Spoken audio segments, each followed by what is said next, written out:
বসতেই হলো। আর কাকুর কণ্ঠে রিপোর্ট ইডির হাতে, 24 ঘন্টার মধ্যে রিপোর্ট ইডির হাতে। রিপোর্ট পজিটিভ হলেই মিলবে সুজয়ের অপরাধ যোগ, সেই যোগেই যুক্ত হবে একে একে এবার রাঘব বোয়ালরা।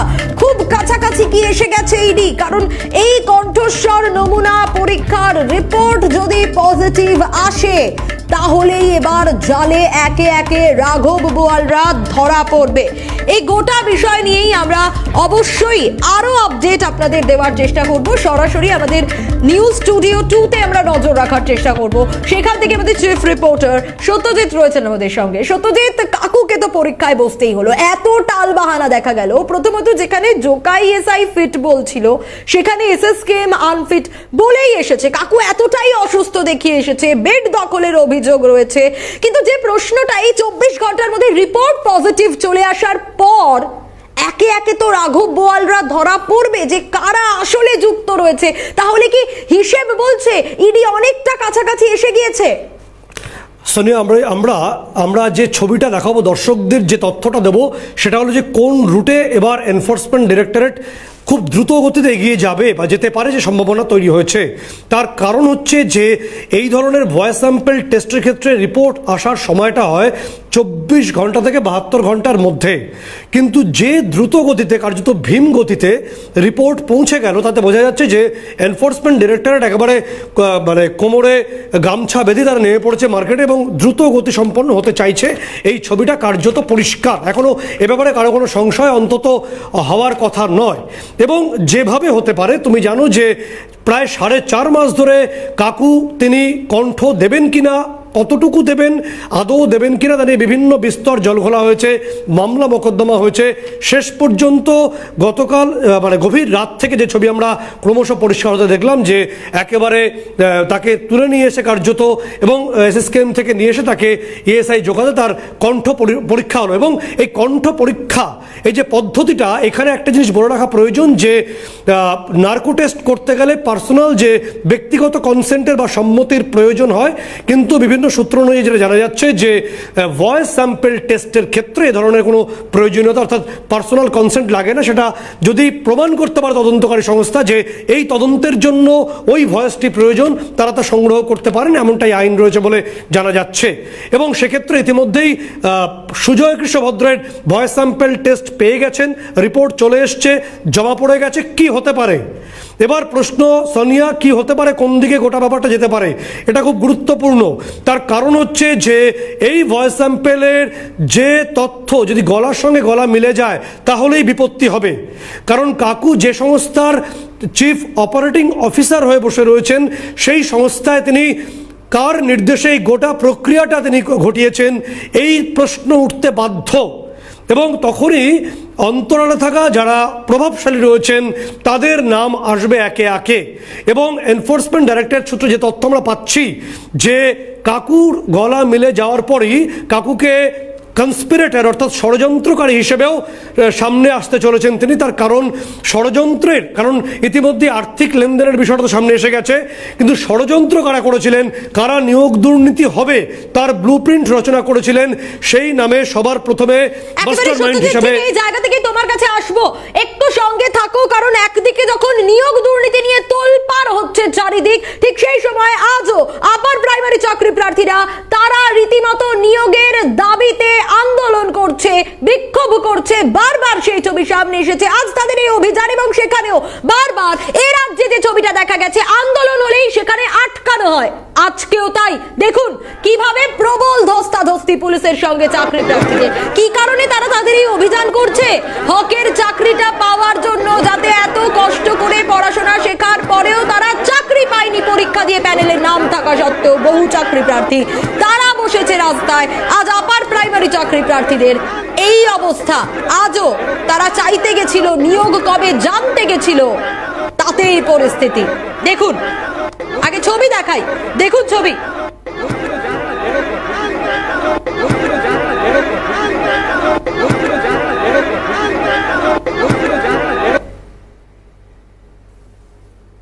পুলিশের সঙ্গে ধস্তাধস্তি, প্রিজন ভ্যানে তোলা, ঠিক এই ছবিটাই তো আপনারা দেখেন, ঠিক এই ছবিটাই তো আমাদের রাজ্যের মানুষ দেখে, বারবার দেখে। যখনই চাকরি প্রার্থীরা কোনো আন্দোলন করতে যায়, কোনো অভিযান করতে যায়, কেন করতে যায়? তার কারণ তাদের হকের নিয়োগ তাদের চাই। তারা কষ্ট করে পড়াশোনা করে পরীক্ষা দিয়ে পাশ করার পরও বছরের পর বছর পেরিয়ে যায়, নিয়োগ তারা পায় না, বরং তাদের প্রিজন ভ্যানে তুলে দেওয়া হয়। সেই ছবিটা সামনে আসে, দেখুন।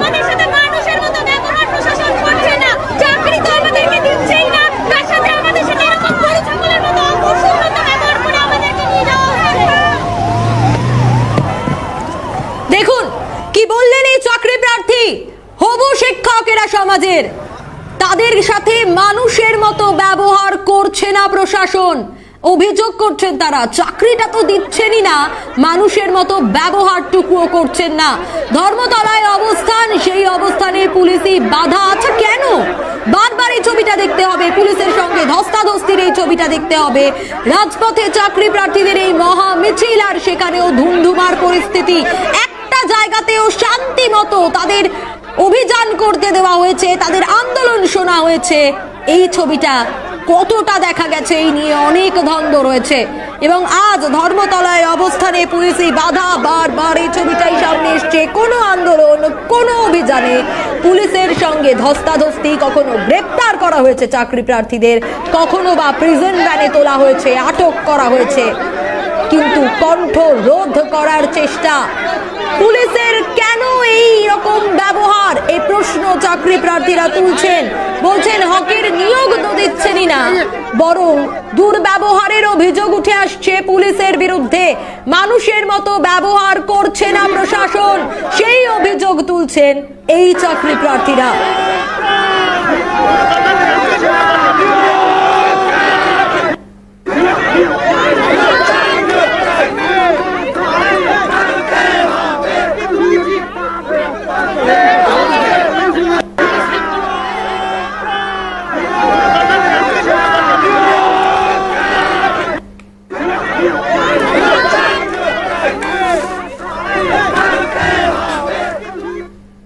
দেখলেন ছবিটা, ছবিটা সত্যি লজ্জা দেয়। রাজ্যবাসী হিসেবে আমরা প্রত্যেকে লজ্জিত এই ছবিগুলো দেখার পর। দুদিকেই নজর রাখবো, একদিকে দেখাবো চাকরি প্রার্থীদের এই বিক্ষোভ, পুলিশের সঙ্গে একেবারে ধস্তাধস্তি, অন্যদিকে সুজয় কৃষ্ণ ভদ্র, যেখানে লিপস অ্যান্ড বাউন্স তার নাম উঠে আসছে, সরাসরি নিয়োগ দুর্নীতিতে জড়িত রয়েছে এই leaps and bounds. Sujay Krishna ভদ্রের ভয়েস স্যাম্পল টেস্টের পরীক্ষার রিপোর্ট অনেক কিছু বলে দেবে। এবং আবারও সত্যজিতের কাছেই ফেরার চেষ্টা করবো, আমাদের চিফ রিপোর্টার রয়েছেন আমাদের সঙ্গে। সত্যজিৎ, যে কথা তুমি বলছিলে এবং ঠিক যে রুট ম্যাপটার বিষয়, যেটা সাধারণ মানুষের মনে প্রশ্ন, সাধারণ মানুষ জানতে চায় যে শীর্ষে কারা বসে রয়েছে, আসল অপরাধী কারা, কিভাবে এই রুট ম্যাপটা এগোবে? নির্দিষ্টভাবে তোমাকে বলার চেষ্টা করব যে এতদিন ধরে যে প্রশ্ন উঠেছে যে দীর্ঘদিন ধরে তদন্ত চলছে, তদন্ত শেষ হচ্ছে না এবং দীর্ঘ সময় নিচ্ছে, কিন্তু এই পর্বে এসে যে গতি এনফোর্সমেন্ট ডাইরেক্টরেট দেখাচ্ছে তাতে ছবিটা মোটামুটি পরিষ্কার এবং সূত্র সেটাই বলছে। এটাকে বলা হয় কাকুর ক্ষেত্রে যে আইনি পরিভাষাটা বলা হয় ভিকারিয়াস লায়াবিলিটি। এই ভিকারিয়াস লায়াবিলিটির অর্থ হচ্ছে যে কেউ একটা অপরাধ করেছেন, সেটা প্রায় প্রমাণের কাছাকাছি, এবং তিনি কাদের নির্দেশে করলেন, কারা করালেন, সেই টার্মটার নামই হচ্ছে ভিকারিয়াস লায়াবিলিটি। কাকু এই মুহূর্তে এই লায়াবিলিটির মধ্যেই পড়ছেন। অর্থাৎ কাকু যে সংস্থার চিফ অপারেটিং অফিসার হয়ে যা যা কাণ্ড ঘটিয়েছেন, সেই নির্দেশ কোথা থেকে এসেছিল। এবার ভয়েস স্যাম্পল টেস্টের ক্ষেত্রে আসবো, কারণ ভয়েস স্যাম্পল টেস্টের ক্ষেত্রে খুব গুরুত্বপূর্ণ বিষয় হলো যে মুহূর্তে এই কণ্ঠ মিলবে, ধরে নেওয়া যেতে পারে বা ধরা যেতে পারে, অনেকে তাই মনে করছেন, বা গলা মিলে গেল, সেই মুহূর্তে দুটো সমস্যা তৈরি হবে এই সুজয় কৃষ্ণ ভদ্রের ক্ষেত্রে। একটা হলো ইতিমধ্যে তার বিরুদ্ধে যে টাকা পয়সা নিয়েছেন লক্ষ লক্ষ কোটি কোটি টাকা, সেই ক্ষেত্র থেকে পিএমএল এর যে নিয়ম বা আইন পদ্ধতি বা সেই হিসাবে তদন্ত চলছে, তিনি অভিযুক্ত। অন্য দিকটি খুলে গেল সিবিআইয়ের ক্ষেত্র, কারণ যে মুহূর্তে এই গলার স্বরের নমুনা মিলবে, কাকু সেই মুহূর্তে সঙ্গে সঙ্গে অন্যতম ষড়যন্ত্রকারী হিসেবে বিবেচিত হবেন, যেটা অপরাধমূলক আইনের মধ্যে পড়ে। এবং সেটা যেমনভাবে 420, 120B বা পিসি অ্যাক্ট, যেটা প্রিভেনশন অফ কারাপশন অ্যাক্ট বলা হয় সিবিআইয়ের ক্ষেত্রে, সেই অ্যাক্টে তিনি অভিযুক্ত হবেন। অর্থাৎ কাকুর ক্ষেত্রে একে রামে রক্ষে নেই, সুগ্রীব দোষর হবে, সিবিআই দোষর হয়ে যাবে। ফলে উভয় দিক থেকে এই তুমুল প্রেশার তৈরি হবে কাকুর জন্য, এবং কাকু কতটা সামলাতে পারবেন সেটা একটা তার গুরুত্বপূর্ণ বিষয় উঠবে। স্নায়ুতন্ত্র কতটা তাকে সামলাতে দেবে সেই প্রশ্ন উঠতে পারে, কারণ এই স্নায়ুতন্ত্রের খেলাই তো চলছে, কতক্ষণ তিনি নিজেকে ধরে রাখতে পারবেন সেই প্রশ্নটা উঠছে। এই না পারলেই সমস্যা বাড়বে, এবং সমস্যা বাড়লে আকাশে মেঘ ঘনাবে, এবং সেই মেঘে সমস্যা হবে প্রভাবশালী মহলের বলে একটা বড় অংশ মনে করছেন। এনফোর্সমেন্ট ডাইরেক্টরেট কর্তারা খুব দ্রুত এই ভয়েস স্যাম্পল টেস্ট তাদের হাতে চলে এসছে, রিপোর্ট তারা জমা দিয়েছেন, এবং জমা দেওয়ার পর পরবর্তী শুনানি 10ই জানুয়ারি নির্ধারিত হয়েছে। ফলে 10ই জানুয়ারিতেই একটা হেস্তনেস্ত হওয়ার সম্ভাবনা খুব বেশি, এবং তারপর যদি কাকুর ক্ষেত্রে তার এই গলা মিলে গেল, তাহলে তার মোবাইল ডেটাতে যেগুলো জেনারেল কল লিস্টে আছে, স্টোর হয়ে রয়েছে, সেগুলো একে একে বেরোবে। এবং কিভাবে নিয়োগ দুর্নীতির ছক তৈরি হয়েছিল, কবে তৈরি হয়েছিল, নিয়োগ দুর্নীতির বিপুল অর্থ কোন পথে এসছে, কোন পথে গেছে, এই সমস্তগুলো মোবাইল ডেটার থেকে যেগুলো ইতিমধ্যে ইডির হাতে এসছে, সেগুলোর সঙ্গে কাকুর এই ভয়েস স্যাম্পেলের তথ্যকে মিলিয়ে দেখলেই ছবিটা পরিষ্কার হবে। এবং বলে রাখি আরেকটা বিষয়, যে অনেক ক্ষেত্রে চেষ্টা করেন যিনি অভিযুক্ত হন যে গলাটাকে একটু চেপে বা এদিকে কোনাকুনি নিয়ে ভোকাল কর্ডকে চেপে নিয়ে কথা বলার, কিন্তু যে মুহূর্তে স্পেশাল সফটওয়্যারে ফেলা হয় এই গোটা বিষয়টাকে, এই ভয়েস ফ্রিকোয়েন্সি বা উচ্চারণ পদ্ধতিতে তিনি আর পার পান না। ফলে কাকুর ক্ষেত্রেও ছবিটা একই হতে চলেছে অবধারিতভাবেই বলে অফিসাররা মনে করছেন বা অনেকাংশে মনে করা হচ্ছে। সোনিয়া, একেবারে সত্যজিৎ, ঠিক যে জায়গাটায় প্রশ্নটা বারবার করে উঠে আসছে, আমার মনে হয় যে এই প্রশ্নটা সাধারণ মানুষের মনেও ঘোরাফেরা করবে বারংবার, যে এসএসকেএম এই অভিযুক্তদের সেফ হবেন, এটা তো সাধারণ মানুষও বারবার বলেছে। কিন্তু যেখানে ফিট সার্টিফিকেট ফিট বলা হলো এই জোকা ইএসআই এর তরফ থেকে, এতদিন ধরে এসএসকেএম এ রেখে দেওয়া হলো কাকুকে আনফিট, এতটা অসুস্থ কাকু। না, একদমই তাই। যে প্রশ্ন আজকে কলকাতা হাইকোর্টের প্রধান বিচারপতি ডিভিশন বেঞ্চ তুলে দিয়েছে, তা কার্যত সাধারণ মানুষের মনের প্রশ্ন। কারণ এই ছবি তো আমরা বারংবার দেখেছি যে সুপার স্পেশালিটি হসপিটালের বিভিন্ন অংশে ক্যান্সার আক্রান্ত পেশেন্ট রোগীরা তারা অত্যন্ত সমস্যায় দিন কাটাচ্ছেন, বেড পাচ্ছেন না, এবং এসএসকেএম এ বেড পেতে গেলে কার্যত মনে করা হয় সেটা একটা সেই লটারি পাওয়ার মতো ব্যাপার স্যাপার আর কি, এসএসকেএম বেড পাওয়ার ব্যাপারটা। কিন্তু যেখানে দেখা যাচ্ছে যে কাকু এসএসকেএমও ফিট, তিনি ইএসআই জোকাতেও ফিট, তিনি গলা দিতেও ফিট, তিনি সব ব্যাপারেই ফিট, কিন্তু তিনি এসএসকেএমে একটি বেডে রয়েছেন। তার কারণ জিজ্ঞাসা করা যাবে না, কারণ সেখানে অনেক ব্যাপার স্যাপার রয়েছে। কিন্তু অদ্ভুতভাবে কাকুর মতো অনেক ভিভিআইপিরা তারা এসএসকেএমে একটি বড় বড় বেড এবং কেবিন দখল করে বসে আছেন বলেই অনেকে অভিযোগ করছেন, বারে বারে অভিযোগ করছেন। প্রশ্ন উঠছে যে সুপার স্পেশালিটি হসপিটাল কাদের জন্য? এই সমস্ত অভিযুক্ত ভিভিআইপিদের জন্য, নাকি সাধারণ মানুষের জন্য? যে প্রশ্ন আজকে কলকাতা হাইকোর্ট তুলে দিয়েছে, এবং কলকাতা হাইকোর্টের তরফে এই প্রশ্ন তোলা হচ্ছে যে এখানে প্রয়োজন হলে একটা বিষয়টাকে আরও খতিয়ে দেখা যেতে পারে। যদি অনেকে মনে করছেন প্রয়োজন হলে একটা তদন্ত করা যেতে পারে, যে যদি কোনো নেতা মন্ত্রী তার কোমরে দড়ি পড়ে, সঙ্গে সঙ্গে সে শটান চলে যাচ্ছেন এসএসকেএম এর কেবিনে, এবং সেখানে গিয়ে তিনি একটি সুখের রাজ্য বিস্তার করছেন বলে অনেকে বলছেন বা মনে করছেন। ফলে সুজয় কৃষ্ণভদ্র তথাকথিত কালীঘাটের কাকু, তিনি একটি কেবিনে বসে আছেন দীর্ঘদিন ধরে, তার গলা দিতে সমস্যা। তোমাকে আবারও আমরা দর্শকদের বলবো যে নার্কো টেস্টের ক্ষেত্রে পার্সোনাল কনসেন্টের একটা প্রয়োজন হয়, কিন্তু এক্ষেত্রে সেটা দরকার হয় না। ফলে কাকু স্বর দিতে সক্ষম, কাকুর কোনো শারীরিক সমস্যা নেই, এবং কাকু যে উপরন্ত কেসটায় ফেসে গেলেন সেটি হলো যে মুহূর্তে কাকুর এই স্বর মিলে যাবে সেই মুহূর্তে তিনি সিবিআইয়ের কাছে এফআইআর নেমড হবেন, এফআইআর অভিযুক্ত হবেন, তার বিরুদ্ধে অপরাধমূলক সমস্ত শাখা খুলবে। এরপর কাকুকে বলতে হবে, একেবারে সত্যজিৎ, এরপর কাকুকে কি বলতে হবে এটা আমরা দর্শকদেরকেও অবশ্যই জানাবো, তুমি দর্শকদেরকে জানাবে। অত্যন্ত গুরুত্বপূর্ণ একটা পয়েন্টে আমরা ছিলাম, যেখানে যদি এই রিপোর্ট পজিটিভ হয়ে যায় এবং এতদিন ধরে যে টালবাহানা চলেছে, তারপরে কিন্তু কাকু আরো অন্যরকম ভাবেও ফেসে গেলেন হিসেব মতো। এতদিন অসুস্থ, যেভাবে এসএসকেএম তাকে আনফিট বলেছে, আর যেভাবে জোকা ইএসআইতে গিয়ে তিনি ফিট হয়ে ভয়েস স্যাম্পল টেস্টও দিলেন, আর এই অপরাধমূলক সব শাখাগুলো যখন একে একে তার নামে যোগ হবে, তারপর কাকু কি বলতে পারেন, কোন ভূমিকায় থাকবেন, কি হতে পারে, যে আজাম্পশন করা হচ্ছে, অবশ্যই আমাদের চিফ রিপোর্টার সত্যজিতের কাছ থেকেই আমরা জানবো, কারণ এই জায়গা থেকে আমরা ব্রেক নিয়েছিলাম। সত্যজিৎ, দেখো, নির্দিষ্টভাবে দর্শকদের ক্ষেত্রে অনেকে জানতে চাইছেন যে এক্স্যাক্টলি কি হতে চলেছে। তার কারণ একটা, অনেকের সংশয় যে কাকু একটা এমন ব্যাপার যে তাকে কিছু করা যায় না, ধরা যায় না, ছোঁয়া যায় না, অদ্ভুত একটা বিষয়। কিন্তু কাকুর ক্ষেত্রে কি হতে পারে? কাকু কি সেই সত্যিকারের যখের দলের রক্ষক হয়ে বসে আছেন দীর্ঘদিন ধরে? এই প্রশ্ন তো বাংলার জনমানসে ঘুরছে, অন্তত বিভিন্ন জায়গাতে শোনা যায়। এখানে দুটো বিষয়, আজকে দুটো ডেভেলপমেন্ট হয়েছে, সেই ডেভেলপমেন্টগুলো খুব সহজে বোঝানোর চেষ্টা করবো দর্শকদের। সেটা হলো যে ইতিমধ্যেই কাকুর তরফে তারা ডিভিশন বেঞ্চে গেছিলেন যে যদি তাদের এই অর্ডার কপিটা তারা পান। ডিভিশন বেঞ্চ আবার অমৃতা সিনহার বেঞ্চে ফিরিয়ে দিয়েছেন, মাননীয় বিচারপতির সিঙ্গেল বেঞ্চে ফিরিয়ে দেওয়া হয়েছে এবং বলে দেওয়া হয়েছে যে ওইখান থেকে যাবতীয় যাওয়ার হবে। এক্ষেত্রে দুটো সমস্যা কাকুর ক্ষেত্রে হলো, অর্থাৎ যেখানে তিনি এই গোটা মামলাটি চলছে সেখানে তাকে থাকতে হবে এবং তাকে পরবর্তী সময় এই গোটা কেসে পার্টি করা হবে, সেই কারণে তাকে সঠিকভাবে আবেদন করতে হবে এবং কেসে পার্টি হওয়ার সঙ্গে সঙ্গেই যেটা সমস্যা আরও তীব্র হতে চলেছে সুজয় কৃষ্ণ ভদ্রের জন্য, সেটা হলো তিনি এই যে ষড়যন্ত্র, অর্থ লেনদেন হয়েছে সেটা তো আর বলার হয়তো অপেক্ষা রাখেন। অনেকে মনে করছেন, জানছেন, বলছেন, বিভিন্ন অভিযোগ আসছে এবং এনফোর্সমেন্ট ডাইরেক্টরেট তদন্ত করছে। ছবিটা পরিষ্কার, তারা চার্জশিট পেশ করেছেন ইতিমধ্যেই। কিন্তু এই অপরাধটা, অর্থাৎ ভাবা হলো যে এইভাবে অন্য পথে, ভুয়ো পথে এই সমস্ত অযোগ্যদের আমরা চাকরিতে নিয়োগ করব। সেই বৈঠকটি কিভাবে হলো, কারা কারা সেই বৈঠকে ছিলেন, সেখানে সুজয় কৃষ্ণ ভদ্রের ভূমিকা কী ছিল, তিনি কি রোল প্লে করেছিলেন, কাদের নির্দেশে এই ব্লুপ্রিন্টটা তৈরি করা হয়েছিল, এই সমস্ত বিষয়টা অপরাধ চক্রের মধ্যে পড়ে। সেই অপরাধ চক্রের অন্যতম পাণ্ডা হলেন সুজয় কৃষ্ণ ভদ্র। যে মুহূর্তে এই রিপোর্টটি সামনে আসবে যে হ্যাঁ গলাটি মিলেছে, এই গলা মিললেই এই সমস্ত, আবারও বলছি, আমাদের সঙ্গে প্রাক্তন পুলিশ কর্তা নজরুল ইসলাম রয়েছেন ইতিমধ্যে। সাহেব, আপনাকে অনেক স্বাগত সিএনএ। যে তথ্য আসছে যে মুহূর্তে ভয়েস স্যাম্পেল অনেকেই মনে করছেন প্রায় মেলার দোরগোড়ায়, মিললেই এই কনস্পিরেসি, ষড়যন্ত্র, অর্থাৎ কারা মিলে এই ষড়যন্ত্রের ব্লুপ্রিন্ট তৈরি করেছিলেন অযোগ্যদের চাকরি দেওয়ার, টাকা লেনদেনের, সেই কনস্পিরেসির অন্যতম মাস্টার মাইন্ড হিসেবে কাকু বিবেচিত হবেন। ঠিক কি বলছে আইন বা ষড়যন্ত্রের নেপথ্যে কারা, কি বলছে?